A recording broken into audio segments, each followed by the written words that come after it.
Bienvenido a Saboreando la Palabra, el comentario a las lecturas de la Misa Dominical. Te habla el Padre Ángel Siapi de la Parroquia Cristo Redentor en El Paraíso, San Juan, Puerto Rico. Recuerda que en la descripción están las citas bíblicas de las lecturas, el enlace al guión de la Lección Divina, el enlace a los apuntes del comentario y la dirección de la página web de la Parroquia Cristo Redentor. En el nombre del Padre, del Hijo y del Espíritu Santo. Amén. Dios Todopoderoso y Eterno, que desbordas con la abundancia de tu amor los méritos y los deseos de los que te suplican, derrama sobre nosotros tu misericordia, para que perdones lo que pesa en la conciencia y nos concedas aún aquello que la oración no menciona. Por nuestro Señor Jesucristo, tu Hijo, que vive y reina contigo en la unidad del Espíritu Santo y es Dios, por los siglos de los siglos. Amén. Domingo 27 del tiempo ordinario, ciclo C. Hoy tenemos un tema importantísimo, el tema de la fe. Vayamos de inmediato al comentario, comenzando con la primera lectura. La primera lectura tomada del profeta Habacuc. Es un texto muy importante. El profeta ejerce su ministerio en los años 625 al 612 a.C., en los que decae el imperio asirio y resurge el babilónico. Con su poder, crueldad y orgullo, los caldeos destrozarán Judá, deportando a sus habitantes a Babilonia en el año 587 a.C. Los primeros dos capítulos del libro están compuestos por oráculos. Hoy leemos unos versículos del inicio y del final del diálogo entre el profeta y Dios con el que abre el libro. Habacuc cuestiona cómo puede Dios, siendo todopoderoso y Señor de la historia, el Santo, permitir violencia, crímenes, opresiones, disputas, contiendas. Capítulo 1, versículo 3. En una palabra, ¿cómo puede Dios permitir el mal sin actuar? En los versículos que se omiten de la lectura litúrgica, Dios le responde que Él está en control de la historia, por terrible que ésta sea. Y en el capítulo 2, versículos 2 al 4, que es el final de la lectura de hoy, le señala al profeta que frente a las interrogantes que suscita el mal, la actitud no debe ser buscar explicaciones, sino confiar en Dios. Pues aunque pase el tiempo, lo que Dios dice se cumplirá. En el versículo 2 del capítulo 2 encontramos: escribe la visión y grábala en tablillas. Las tablillas eran el soporte que se usaba en aquel momento, en aquel tiempo, para conservar un testimonio escrito. Significa que lo que viene a continuación es lo esencial, lo que debe conservarse para que pueda servir de orientación a los que en el futuro se hagan las mismas preguntas que el profeta.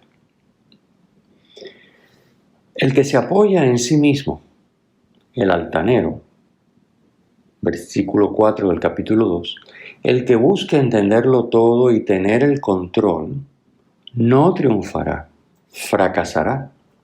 Pero el mismo versículo 4 del capítulo 2 nos dice: el justo por su fe vivirá.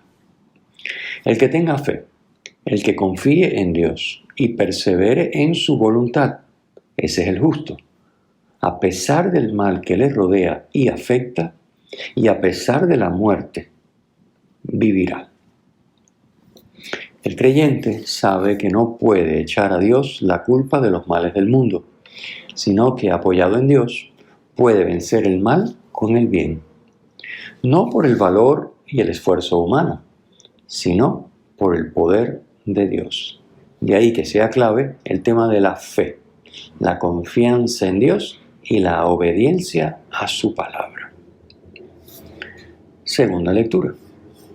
La segunda lectura de hoy está tomada de la carta segunda de San Pablo a Timoteo. Recordamos que el domingo pasado la lectura estaba tomada de la primera carta de San Pablo a Timoteo. Timoteo es colaborador de San Pablo en la evangelización y estaba al frente de la comunidad de Éfeso. El texto de hoy es una invitación de Pablo a Timoteo a dedicarse a la evangelización con todas sus capacidades y sin desanimarse por las dificultades ni por los sufrimientos que debe sobrellevar, apoyándose en la fuerza de Dios, dice el versículo 8. El rito de imposición de manos, mencionado en el versículo 6 y que aparece también en la primera carta a Timoteo, capítulo 4, versículo 14, comunicaba el don del ministerio apostólico. El don de Dios, versículo 6, se refiere al carácter que imprime el sacramento del orden y que permanece para siempre en el que lo recibe, a semejanza de Cristo, de cuyo sacerdocio participa. Por eso conviene reavivarlo como el fuego, para que produzca todo lo que potencialmente encierra. En el versículo 13, San Pablo aconseja a Timoteo: ten por modelo las palabras sanas que has oído de mí. El evangelizador tiene que ser fiel al mensaje recibido, porque lo que anuncia no es algo propio, sino que tiene su fundamento en Cristo Jesús. En el versículo 14, San Pablo recomienda: vela por el precioso depósito con la ayuda del Espíritu Santo. El Espíritu actúa en la Iglesia, santificando a sus miembros y ayudando a que los pastores custodien y transmitan la revelación recibida por medio de los apóstoles, es decir, el depósito de la fe. El Evangelio está tomado del capítulo 17 de San Lucas. La fe es don de Dios, por lo que es necesario pedírsela. En el Evangelio de hoy, los apóstoles le piden al Señor: aumentanos la fe. Versículo 5. Jesús responde que no es cuestión de cantidad, sino de calidad. O nos fiamos de Dios y le obedecemos, o no lo hacemos. No es cuestión de cantidad, es cuestión de calidad. En el sentido de que nos fiemos y le obedezcamos con toda nuestra vida, en todas las circunstancias, en todas nuestras relaciones y con todos nuestros bienes. O sea, la fe, o se tiene fe o no se tiene. El asunto es que la fe abarque toda nuestra vida, todo lo que, de alguna u otra manera, todo lo que nosotros entramos en contacto, todo lo que se relaciona con nosotros, quede bajo el ámbito de la fe. O sea, supeditado a Dios, en quien confiamos, y dentro del marco de la obediencia a su palabra, que esa es la esencia de la fe. Al igual que San Pablo le recomienda a Timoteo en la segunda lectura que reavive el don del ministerio apostólico, también nosotros debemos reavivar el don de la fe que hemos recibido de Dios en el bautismo, de modo que impacte todos los aspectos de nuestra vida. Hay que decir que la fe en Dios no es una opinión. A veces hablamos de fe como de si fuera una opinión, como quien dice: yo creo que Dios existe, en el sentido de yo opino que Dios existe, sin que pase de ser algo superficial que no se refleja para nada en la vida. La fe no es esto. La fe tampoco consiste en contenidos intelectuales, sino que es una manera de vivir, aunque para expresar este modo de vida se recurra a ideas que necesariamente se expresan mediante el lenguaje. La fe en Dios no es superstición. El supersticioso pretende poner a Dios a su servicio para obtener lo que quiere, a cambio de realizar ciertos actos externos. El ejemplo que pone Jesús de la morera, que obedece las instrucciones de una persona con fe, no se puede entender de este modo. no se puede entender como algo supersticioso. Es una ilustración de cómo la fe verdadera nos lleva a participar del poder de Dios, haciendo posible lo que por nosotros mismos no somos capaces de realizar. La fe en Dios no es un intercambio entre iguales. Así sucede con el que piensa que sus buenas obras exigen que Dios le dé una retribución. Doy para que me den, como en el caso de muchos fariseos. Ante Dios no podemos reclamar nada, porque nada se merece, sino que todo es puro don de Dios.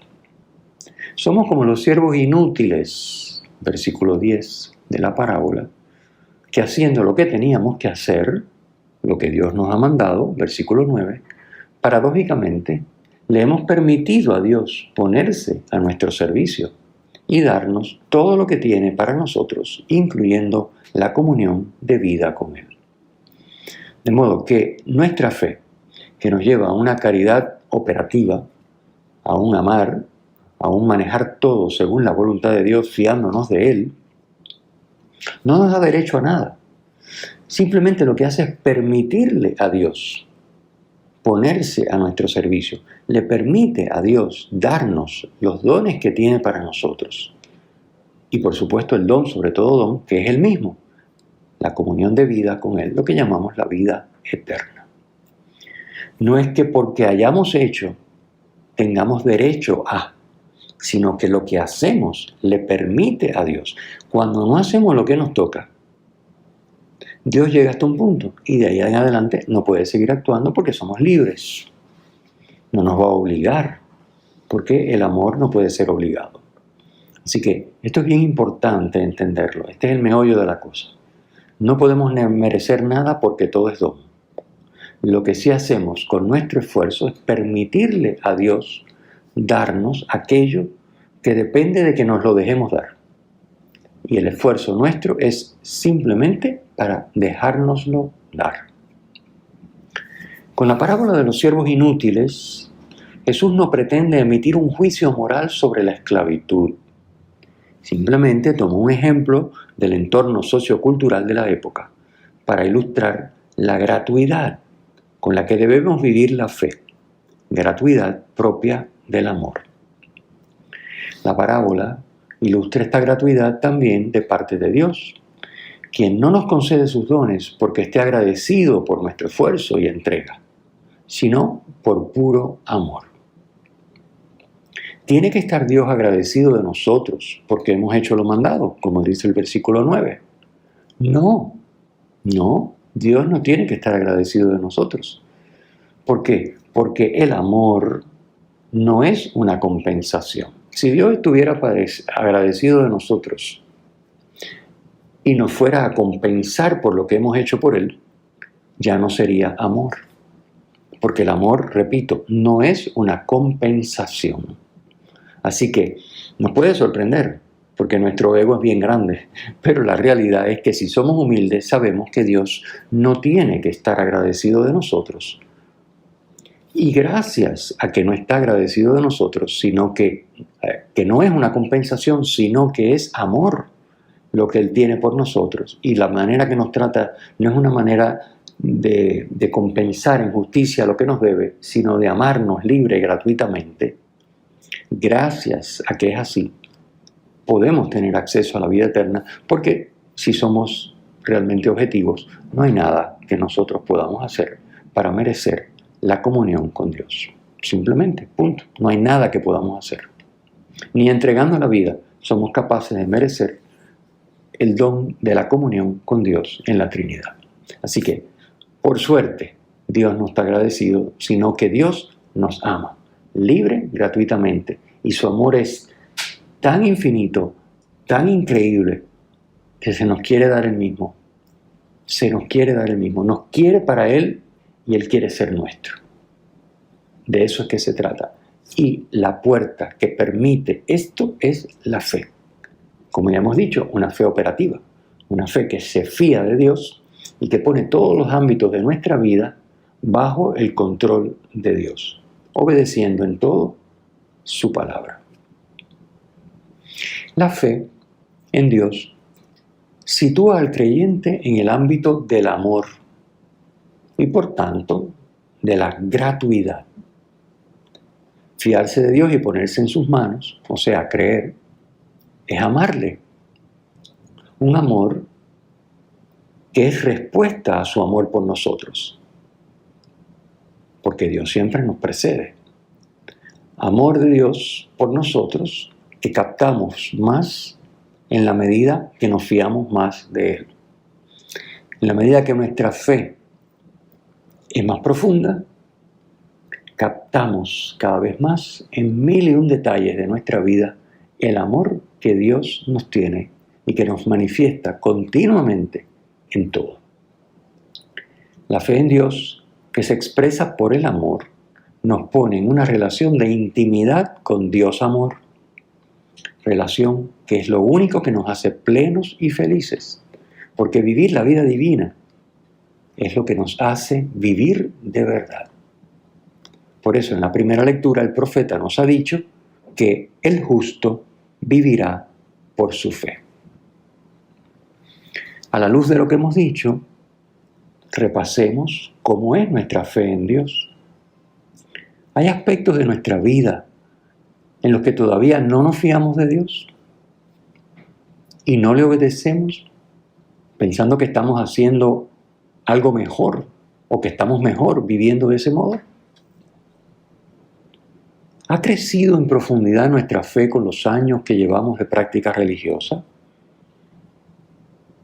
Nuestra práctica religiosa incluye la oración diaria prolongada, la Santa Misa bien preparada y celebrada, la adoración eucarística semanal, confesión mensual, formación en la fe, el servicio generoso y desinteresado al prójimo, también con nuestros bienes. Nuestra coherencia de vida, nuestra participación y servicio en el ámbito parroquial, ¿ayudan a otros hermanos a fortalecer su fe? El Señor esté con ustedes y con tu espíritu. La bendición de Dios Todopoderoso, Padre, Hijo y Espíritu Santo, descienda sobre ustedes y les acompañe siempre. Amén.